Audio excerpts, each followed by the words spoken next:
What's up, everybody? Welcome back to another Bear Show. I'm Ivan Vargas. Let's go ahead and get things started right away. Make sure you like, share, and subscribe to Sports Zone Chicago. Also, make sure you download the Sports Zone Chicago app wherever you get your apps from, whether it be the iTunes Store, Google Play, Amazon, wherever you get your apps from. Download the Sports Zone Chicago app. Also, make sure you go ahead and subscribe to the another Bear Show page on YouTube. Make sure you go ahead and like and subscribe to that page as well. But anyway, let's go ahead and get into it.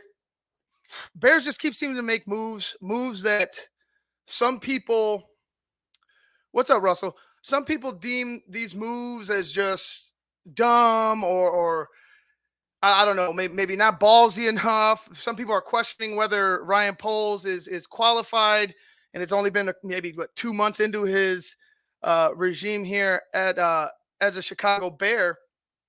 I just don't like, with how bad it's hard to not reflect on these last 4 years with how bad it was run then, right? With how bad the depth was as a Chicago Bears team then on both sides of the ball, depth on both sides of the ball, mainly on the offensive line. I don't know how anyone could really jump on Ryan Poles' case when we saw the opposite of what Ryan Poles was doing the previous 4 years, or 4 or 5 plus years with Ryan Pace. I keep saying it before. He told you exactly what he was going to do. He's just adding depth. You got Ryan Bates signed to an offer sheet. If he signs with us, that's a huge jump. Now things start to, I think, roll as far as an offensive line is concerned. I think they also add in the draft. But a guy like Dakota Dozier, right, adding depth pieces, he's going to come in and compete. He has the ability. He has a lot of ability. He's not overly athletic, but he has athletic qualities to him. He could get out. He could run. He could move. It just seems to me that there's a lot more mistakes with Dakota Dozier. You know what I'm saying? Like he makes sometimes simple mistakes. Sometimes it's like it just seems like he gets kind of turned around. Or there's, for instance, I was watching some tape and he got turned around. I think he thought the end was going to come around on a stunt, and it ended up being somebody else, and he just got completely turned around. But then there's times where he's down and he's run blocking, and this guy's just moving bodies, pancaking guys. There's times in pass blocking situations where he's able to hold his own. Dakota Dozier is I would say the definition of a depth piece. Guy has tons of ability, good size, looks like he has, can handle his own weight. I don't know. I haven't checked his weight or his height. I'm sure he's tall enough. He's a huge man. I haven't checked his weight exactly, but he doesn't look like he's some sloppy dude. Looks like he could move. Like I said, there's definitely room for improvement. But as far as his ability, the ability is there. Now, whether you put him in a shit ton of passing situations and not enough run situations, the balance of what he does is up to the coach. But for Dakota Dozier, he's not, like I said, he don't think of it as, oh man, this is the guy that's going to be starting here. No, I don't think that's going to be the case. I don't think Dakota Dozier will be, your starting right guard come training camp. I don't think that's going to be the case at all. What I think is going to be the case is you're going to get, like I mentioned before, either you draft a combo guard tackle or you're drafting a combo center guard. Regardless of that, there's going to be competition at that spot. There's going to be competition at that spot, and there's some good young talent out there. Now, whether that's going to be starting talent, I don't know. But a Dakota Dozier, if you put him in the right situations, like I said, his run blocking is not bad. His run blocking is not bad at all. It's when you start getting into more detailed stuff and when you start seeing the tape a little more in depth, there's things there where you're like, oh, I could see why you're a backup. I could see why the Vikings aren't bringing you back. You know what I'm saying? There's things that they could probably go without. And honestly, I mean, hopefully the Bears can get the best out of him. Even if he's in a backup role, hopefully he's one of these guys. And it seems to me that the Bears continue to get guys that are hungry dogs, if you will, guys that aren't going to just pack it in when things aren't going their way. I I didn't, become the starter. Oh well, shit. I'm waiting. I'm next man up. Like I'm ready when my number is called. And you've seen in the NFL, your number could get called very quickly, very, very, very quickly. Um, just thinking about some of the complaining. I guess complaining, call it bitching, whatever you want. There's some of it is justified, but other parts of it, you had people crying about, oh, we need to go get a wide receiver. And I get it. Like, trust me, I get it. Big playmaking wide receiver is a necessity. Then you jump on Ryan Poles when he goes ahead and tells you exactly how he's going to do fill in that position. He said he wanted to build through the draft. So imagine all the players that are going to be of quality come, when the Bears are ready to make a push. Those guys are going to be young and hungry guys. Those guys aren't going to be the guys that he's signing in free agency. He's trying to fill a roster like Bear True said right here. Got to fill the roster. You got to put guys around. You got to have backups. There's a purpose for every position. A purpose for every position on the roster. And a guy like Dakota Dozier, maybe he fills in, what I'm saying? Maybe he comes in special teams. You bring him in when you have a field goal. Whatever it may have you. He's going to be in there to compete. That's point blank, period. Nobody on this roster is coming in here not to compete. You heard Nick Morrow talk about it in his interview. He pretty much shut down the question. I don't expect anything. And I don't think anybody on this roster should expect anything. You shouldn't expect that. The only guy that should expect, the only couple guys I should expect to start, I would put 4. I'll say 4, right?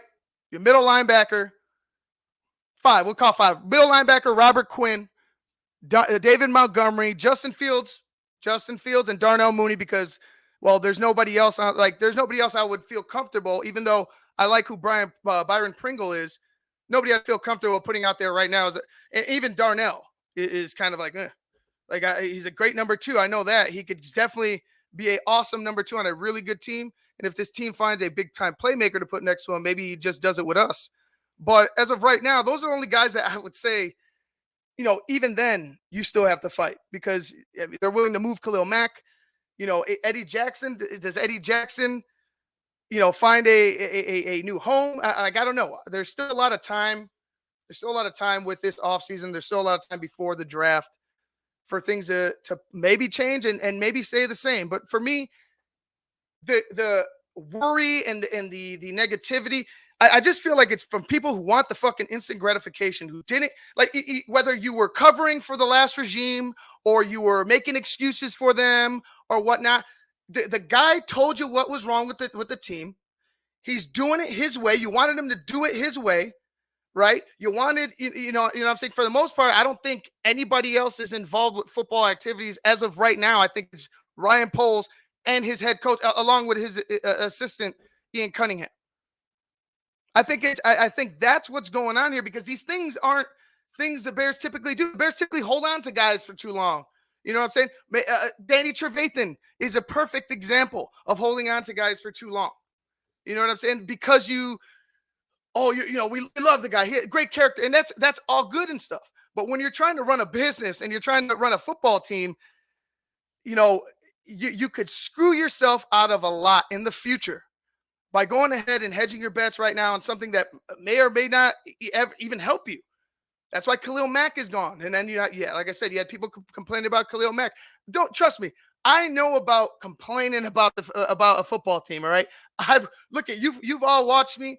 You've seen me. You've seen me talk about it. You see me talk about it with Sean. You see me talk about it with Phil, Ken, all these guys. You've seen us complain about it when it's bad football, when these things are bad decisions, when it's just trash, top to bottom. And if it was trash, I'd be telling you this right now.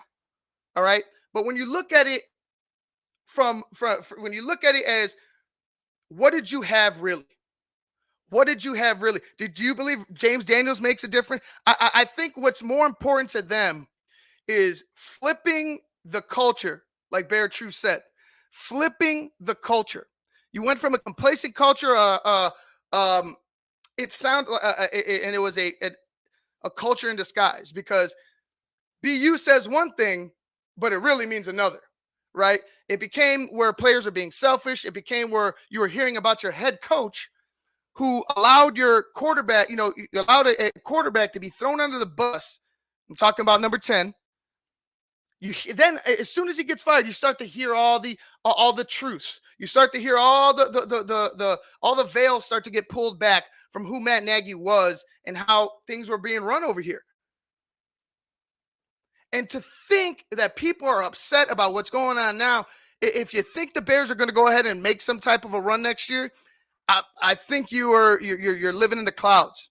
I think we're living in the clouds a little bit. I think the Bengals are a good story, but like I said before, and like I said plenty of times, they were going. If they didn't get that right, that coaching staff might not have been there this year.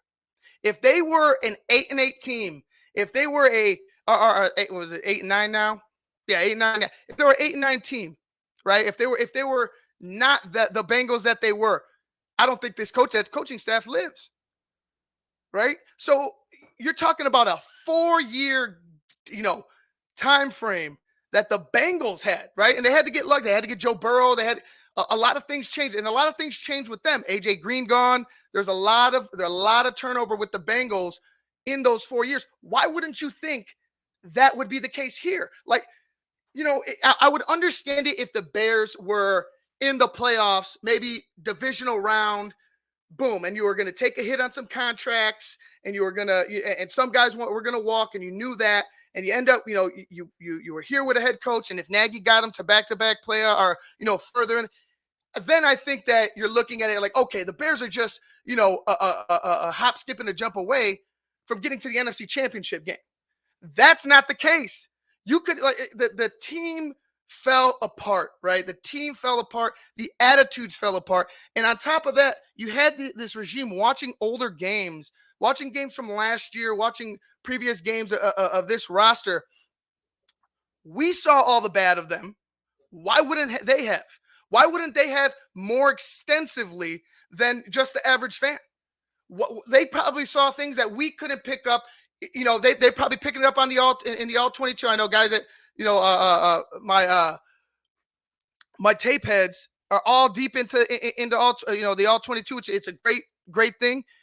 I'm sure they're picking it up, but the normal fan, they're not seeing that the lack of hustle. They're not seeing the aggression, the lack of emotion. They're not seeing the little things that players do or don't do. That's the difference in the culture. And I feel like right now the most important thing is the flip of the culture, regardless of anything. Like I said, I talked about Dakota, Dozier. Let me get to some of you guys. Rashad, what's up? Excuse me. O-line competition is the goal. That's absolutely correct. Yeah, bare truth. You need Nasty on the starting lineup and with the backups too. Absolutely. I think enough teams have been affected by the offseason uprooting. I think it puts everyone in the air. And now that other teams have to figure the Bears out, that could make a run that more. Yeah, and you know what? I feel like you're absolutely right. That could happen. I'm banking on the side of one game better than last season, right? One game better than you were last year. That's where I think the Bears could land. But like you said, now that there's a culture change, now that there's a regime change, you could catch a couple teams off guard. Like I'd mentioned before, time and time again. Last season, there's about 3 games that could have been just flipped, including that last game. 3 games, 2 in particular. Obviously the Niners and the Steelers. I believe that was back-to-back weeks.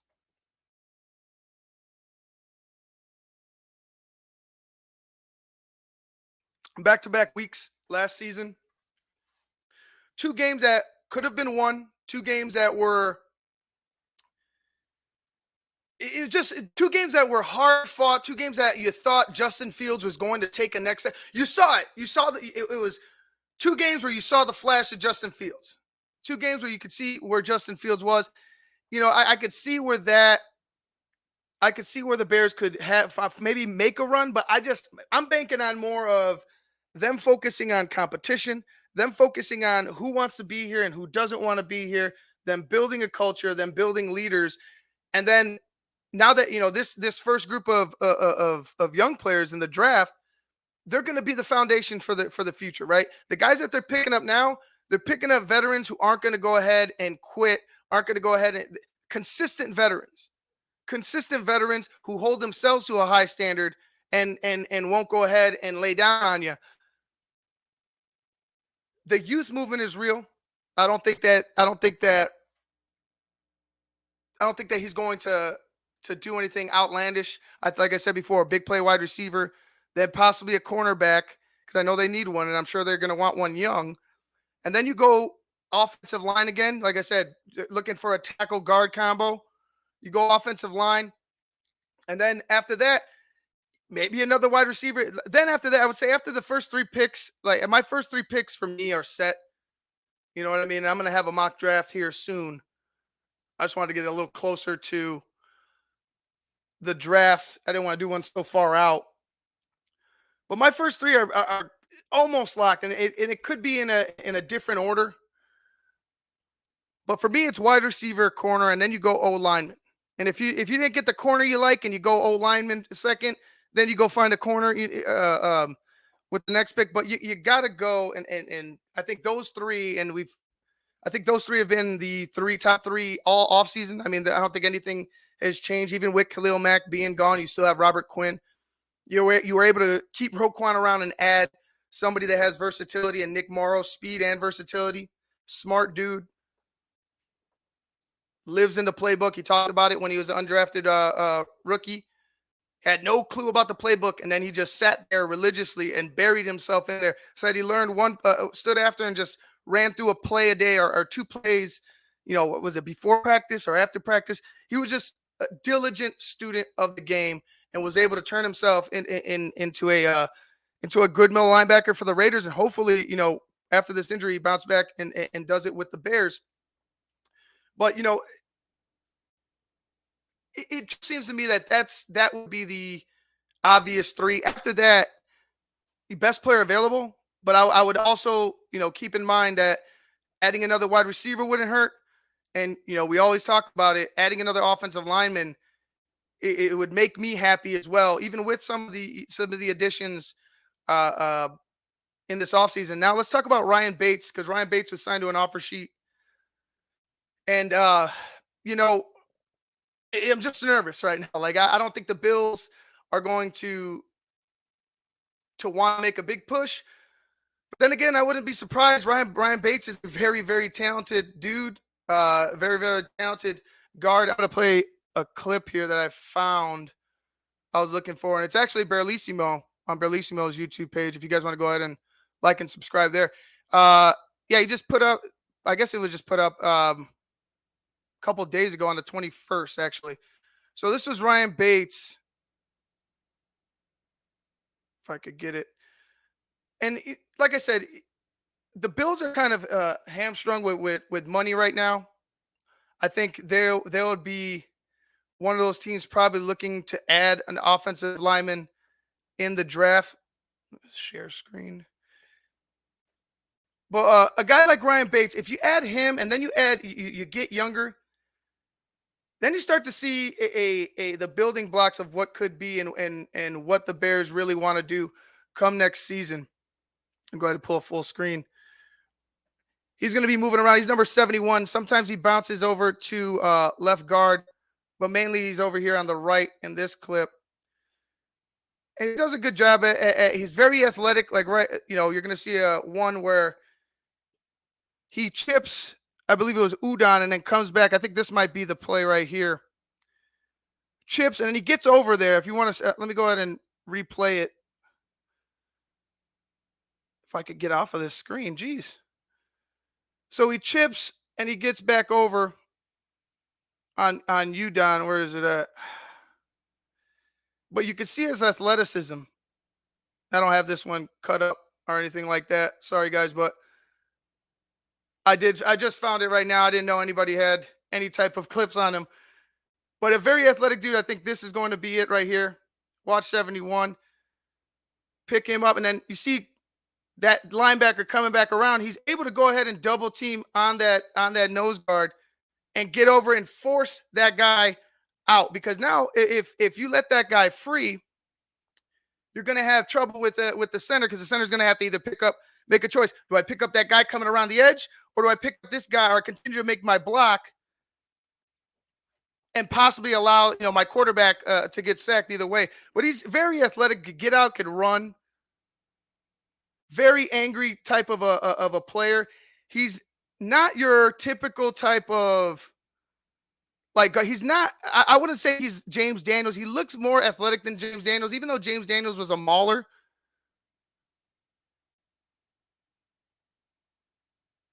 What was that? Feel some tension of it. Yeah, I was trying to pick this up. Like it was. There's some stuff going on over here. I'm like stuck trying to. There we go. There we go. No, and he's. It would be nice to have him, veteran dude. He's going to be playing on what? I don't think I've seen the contract yet or the offer sheet. But if it's a 3-year deal, and they go ahead and, like Sean said, maybe front load it a little bit, put pressure on the Bills. He's a very athletic dude, athletic guard. He seems like he loves football. If you add him and you add more depth in the draft, I think the Bears have something to work with. I don't know why the offensive line,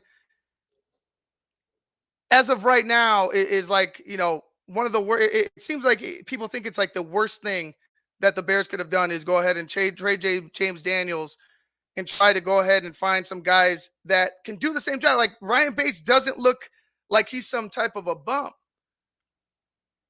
And like I said, if it's you got a Dakota Dozier who can run block very, very well. He's going to play guard, so he could pass block, but like I said, he's not that overbearing starter piece that I think that people think that Ryan Poles is going to have him at. He's just going to be a depth piece. Bear True said it before. Fill in the roster. Let me go ahead and get this back up because I was trying to let it play, and then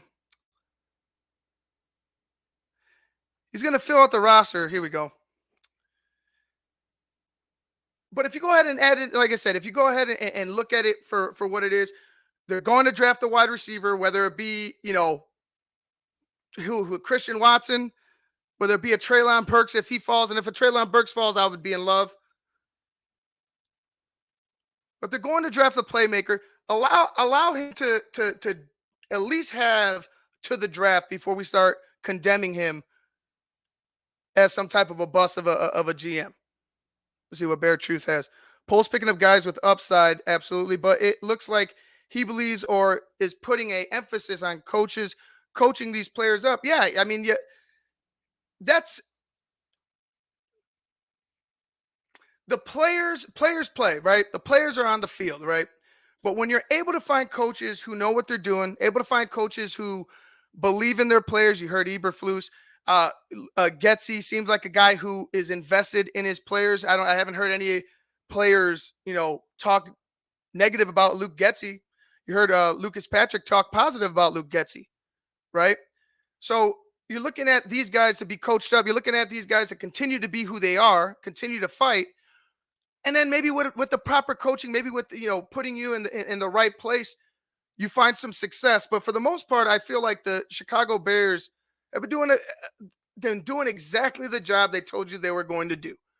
Nothing negative, nothing too negative. Larry Ogunjobi, obviously a downer, but mentioned before, would you rather them, and honestly, Ken said it perfect earlier, would you rather them try to save face and, oh man, I can't let anybody be mad at this, and have a guy who's out majority of the year, out majority of his tenure as a Chicago Bear, like I'd mentioned Pernell McPhee before? No, I don't want that. I'm glad that they had a plan B and they executed that right away. Larry Ogunjobi, good luck to you. I hope he finds a home. I hope he gets better or whatever's wrong with him or not wrong with him. I hope he, finds a place to play. But if they have an inkling of doubt, they're not going to pull the trigger on. They're not going to pull the trigger on. That's why I'm like, if Jamison Williams falls, he had a significant injury. Are they going to even target anybody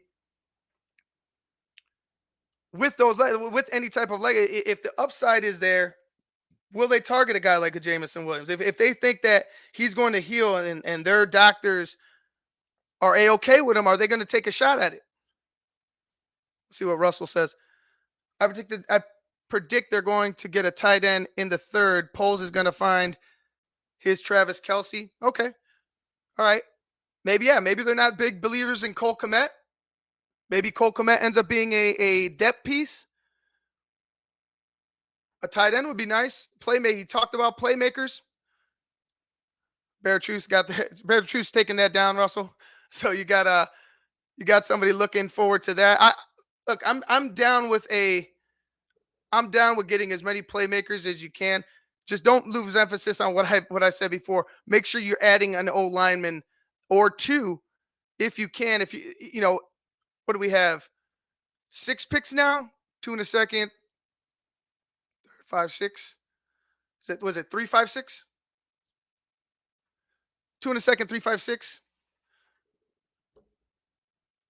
Yeah, I can see it. I mean, I can see maybe a playmaker if they're not if they don't add anybody else at the wide receiver position in free agency.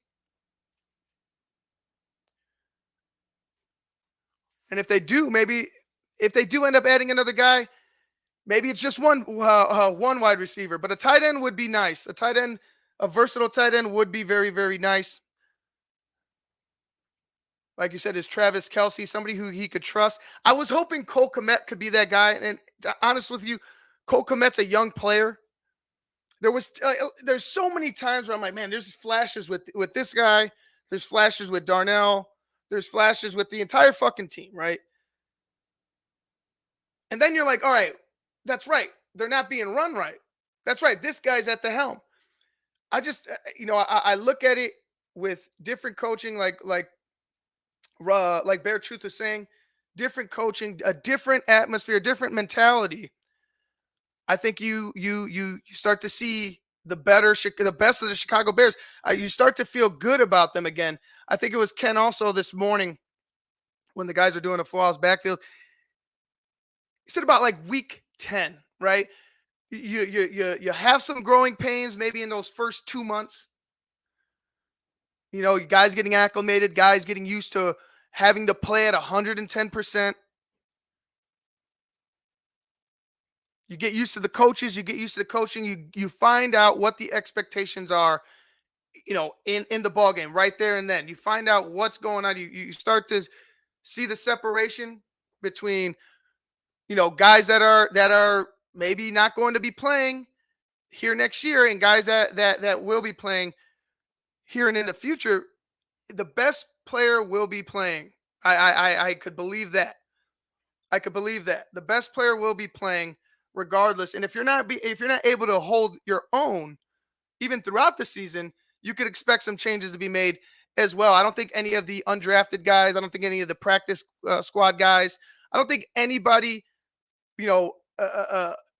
towards the middle of the bottom of the depth chart is going to be just neglected. I think whoever has the will, whoever has a fight, whoever can execute will be the one out there. Looking at some of the games I think they have 3 games up in New England and New York. Well, New Jersey, excuse me. New England and New Jersey. Jets and Giants. You're looking at the Packers again. You look at the Vikings, who the Vikings went and got Zadarius Smith. The Vikings, I guess they're going to try to continue to fight, try to add in the draft and maybe make another push. They've extended Kirk Cousins 2 years. Kirk Cousins continues to just, I don't know, finesse teams. I guess. I mean, he puts up big numbers, but he doesn't really get you over the top. He doesn't really change the game. I don't know. Maybe it's the guys around him. I wouldn't say all of them. Dalvin Cook having injuries is not a benefit to him at all. But those teams are going to compete. You're going to have the Packers, Vikings again. The Lions are getting better. Let's look at this Bears schedule 2020. There's going to be a lot of teams where you're going to have to, cut your teeth. You're going to have to cut your teeth in those first couple games. Oop, not Baylor Bears, Chicago Bears. Thank you. You're going to have to cut your teeth against some of these teams. And even Justin, Justin's coming into his second year. I know it was a joke, I guess, a joke of a first year disappointment, wasted, whatever you want to call it. I tend to agree. Let's see, you got the Commanders, you got the Eagles, the Bills, you'll have the Dolphins, all these teams now, the Eagles, you have the Cowboys, and like I mentioned before, Pats, Giants, Jets. You have the Niners again. So yeah, you have teams that are pretty much going for it. Like I feel like the Packers are going for it. Devontae's gone. Valdez Scantling's gone. We have St. Brown. Lazard, I believe, is still there. They're gonna go after playmakers. They're gonna get better, and they still have Aaron Rodgers. Detroit's getting better. Minnesota's still sticking around. Buffalo, you're gonna have to deal with. So yeah, so that's 4 teams in New York. Sorry, Buffalo. Miami's better. This is going to be a rough. I don't want to say it's going to be a rough season, but it's going to be a growing, gradual type of approach. I don't think this is going to be boom, bam. They're off to they're off like a fire shot out of a cannon. I don't think it's going to be that type of season. I think execution is going to be the point of emphasis, and executing it the way that Matt Eberflus is teaching it, the way Alan Williams is teaching it. Speed, tenacity, 11 guys flying to the ball. If you're not in it, you're out. If you're not in it, you're out. So, holding guys accountable is going to be the main thing. But like I said, growing the culture, embedding the culture. I don't think there's any bigger focus right now for these guys, for the coaches at least. Yes, they're going to want. You play to win the game. Shout out Herm Edwards. You play to win the game, but the way that the Bears have been run, just think to yourself, the way that the Bears have been run, don't they need a good wash down? Don't they need a good slate clean? Like, let's go and do it with a complete fresh start. I believe that's the way that they should be going. I think that's the way that Ryan Poles is headed right now. I think that's the way it's headed right now. And they said people aren't going to like a lot of the decisions they made, but it's trying to make the best decision for the Chicago Bears. He said it when Larry and Ogunjobi was not signed. I'm trying to protect the Chicago Bears, and I believe him. I believe him. Trevor Siemian, backup quarterback, and let me say, Ryan Bates, they have till Tuesday to the Bills do to match the offer sheet of the Bears. Ryan Bates, I showed that one, and I don't know what the hell's going on here. Like, I'm trying to get this thing back up, but I think it's going to freeze on me if I do. The athleticism, the understanding of his role, and they will slot him in there. I think the notion is he's going to be the right guard if he's able to. If the Bears are able to get past this 5 days, if this 5 days passes, I think he'll be the right guard. Athletic dude, that's what they want. That's what you should be looking for in the draft. 300 to 315. 315 will probably be the heaviest they want dudes, or will allow dudes. 315 will probably be the heaviest they want their offensive linemen. And certain guys can carry the weight, and I agree with that wholeheartedly. There's just different types of players, right? Some players are just different dudes that you have to be able to put, in the ballgame that you can't necessarily just neglect. But I feel like with the plan, with the scheme that they want to run, I feel like they know exactly what they want. They're coming out here like they know exactly how to do it. And I don't think people should be upset. I don't think people should be worried. Trevor Siemian, a backup quarterback, opens up the door for a Nick Foles trade. I forgot who was asking me last week. I think it was Terrence who asked me last week about Nick Foles. I'm like I said, if you could get rid of him, by all means, do it. I hope so. You're not going to get a lot for him. I don't think you're going to get a whole hell of a lot for him, but you'll get something for him. You could get something for him. It'd probably be a lower pick one. I wouldn't go as far as to say you're getting two back, but maybe one pick back, 6, 7, something like that. Nick Foles is not. Nick Foles is a break in case of emergency type of a quarterback, and you don't want to break that glass. See what Russell has to say. I don't think Poles wants to win this year. I think he wants high draft picks for next year when they have multiple picks. Absolutely. I mean, Ryan Poles is here to build a consistent winning franchise. That's the goal. Ryan Poles is here to build a winner, not for the next 10 years, but for the next 20 years. Ryan Poles, I think that's his goal as of right now. Winning the Super Bowl, obviously, it's every football player's dream, right? This is what these guys play for. Chance to win go play in the Super Bowl and win it. But I think he's smart on that. I think he knows he still has a young rookie quarterback on a rookie contract, right? On his first contract.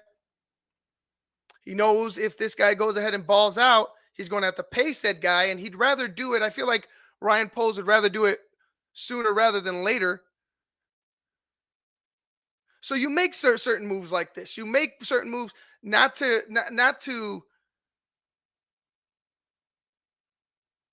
try to lose, but like you said, you're going to compete. You're getting guys that still have to fight, the guys that are on 1-year deals that are going to have to fight for another contract next year, or if you're on a 2-year deal, you're still going to have to, still going to have to prove yourself, still going to have to compete.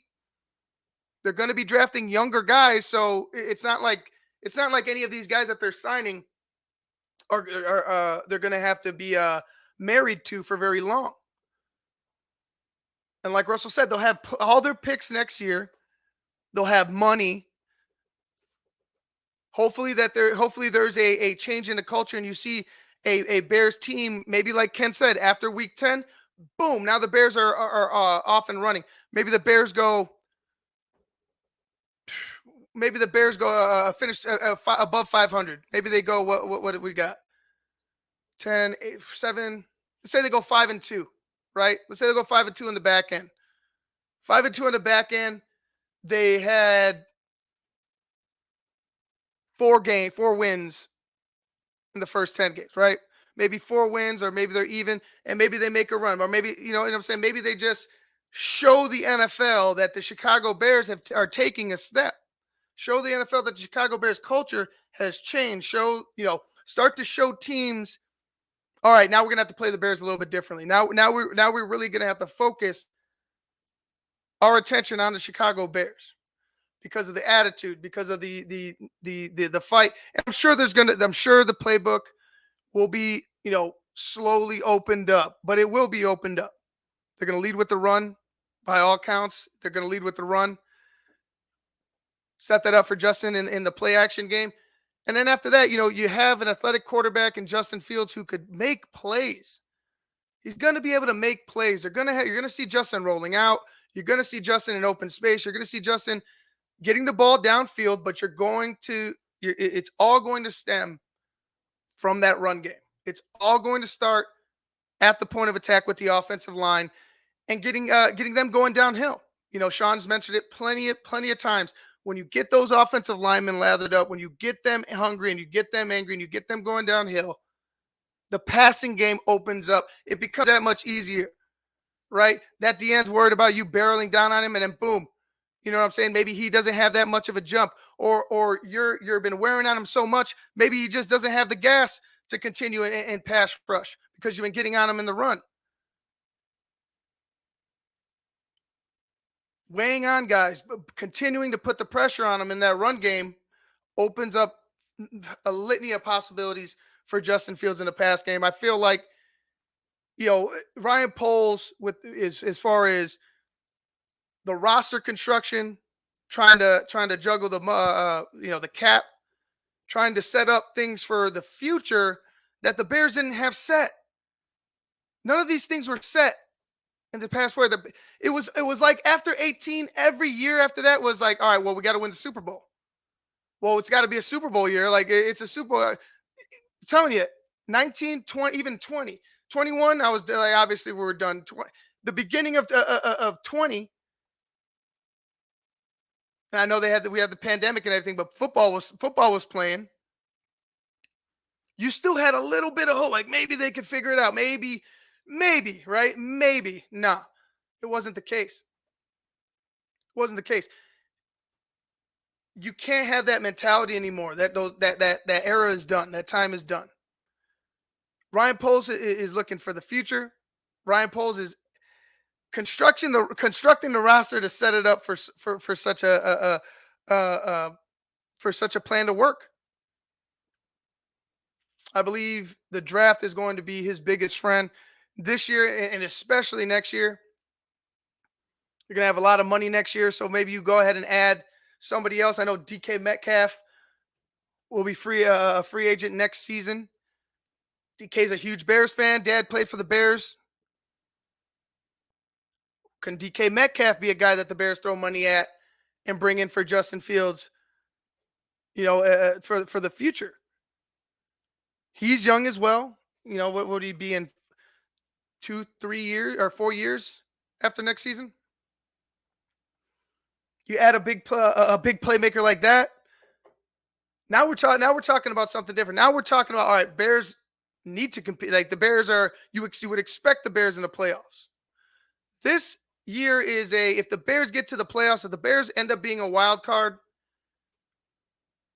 well, now we're talking about something big, right? Now we're talking about, okay, Bears are a wild card, they get eliminated. And I'm still sticking to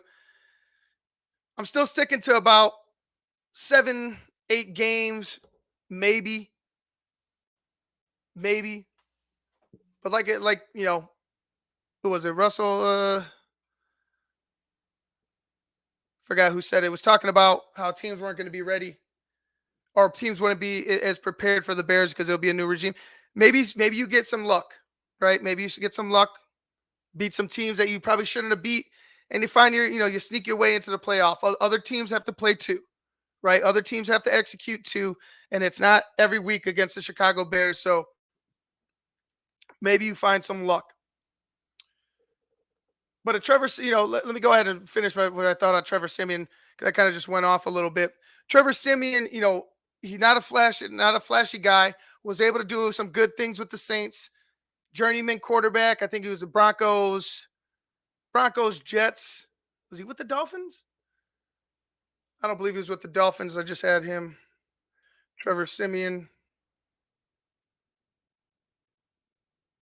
He's a solid backup. Won games with the Saints, won games with the Broncos. Isn't a world beater. You know what I'm saying? They signed him to a 2-year contract. Isn't a world beater, but a solid backup. And if you're able to establish a good, from Northwestern also, if you're able to establish a good run game, build a good offensive line, put some playmakers around them, or at least find some success with the playmakers you're going to add this year. If, God forbid, something were to happen, you feel a little more comfortable with Trevor Siemian as opposed to a Nick Foles or even a Andy Dalton. Like I think I'd feel a little bit better with the Trevor Siemian.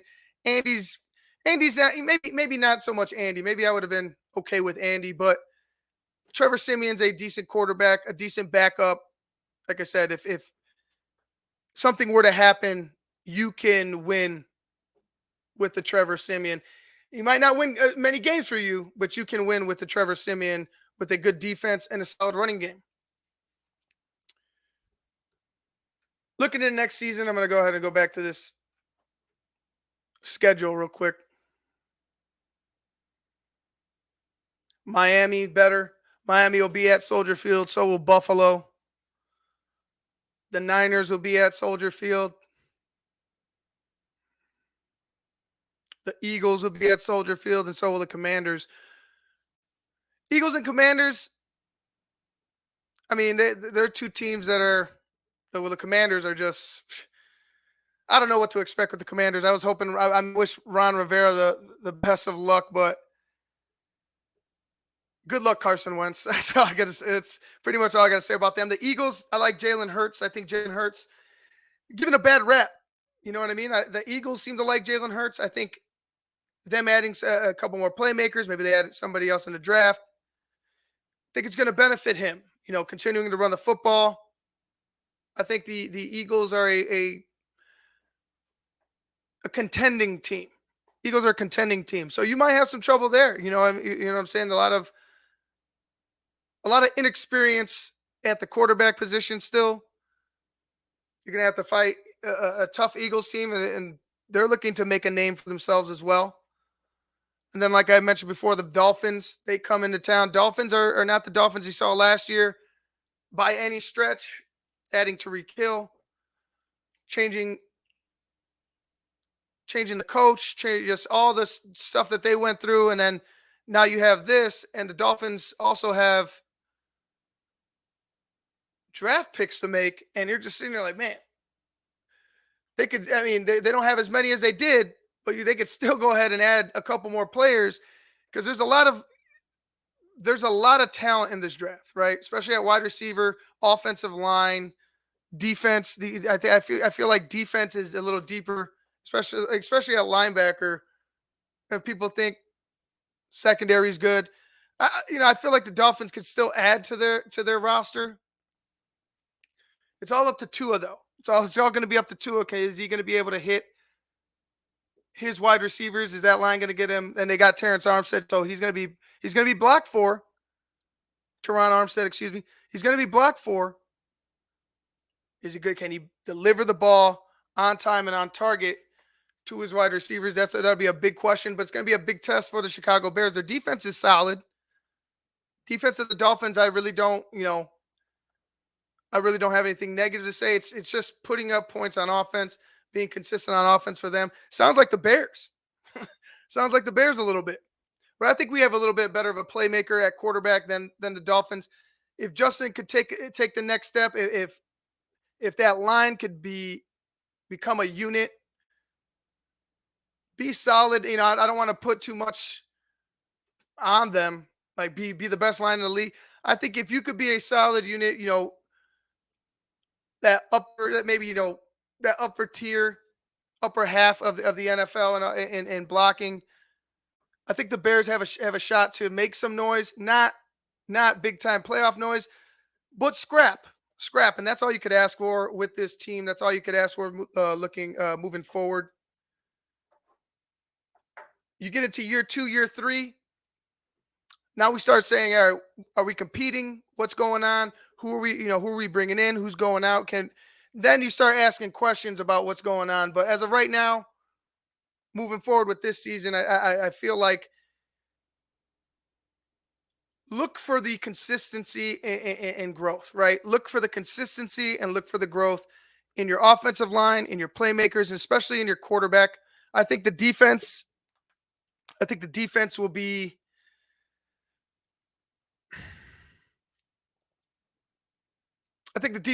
the unit that has the longest growing pain. If that makes sense, I think they're going to take the longest to gel. But like I mentioned before, 10 weeks in, I feel like 10 weeks into a season with a new regime, a new mentality, a new culture. And if not, if you don't see that growth, then you're going to start looking in to bringing in new players come next season. Guys, I'm going to get out of here. It's been I was planning on having 30 minutes and being out. But you know how it goes. Shit happens. Sorry about the videos. I had one just cut out on me, and I was getting frustrated. Who was saying Bear Truth, I think, was saying it. Getting a little hot. Yeah. I'm looking forward to this season, but don't go ahead and be negative on me right now. Let them fucking draft. Let him draft. And if he blows the draft, then go ahead and jump on his case. But the man has been in the position for 2 months. Let's just calm down. Let's see what happens. There's still a lot of time in free agency to be done. I don't know if they're done signing guys. Just give it a chance. Let's see what happens. Let's see what they can do moving forward. Guys, make sure you like, share, and subscribe to Sports Zone Chicago. Make sure you download the Sports Zone Chicago app wherever you get your apps from. Make sure you go ahead and like Another Bear Show on YouTube. Like and subscribe to that page as well. It is. See you later. Yeah, definitely Bear Down. See you guys later. Hopefully you join me on Monday. I think I'll have another show on Monday. If not, I'll let you guys know. Until next time, guys. Peace.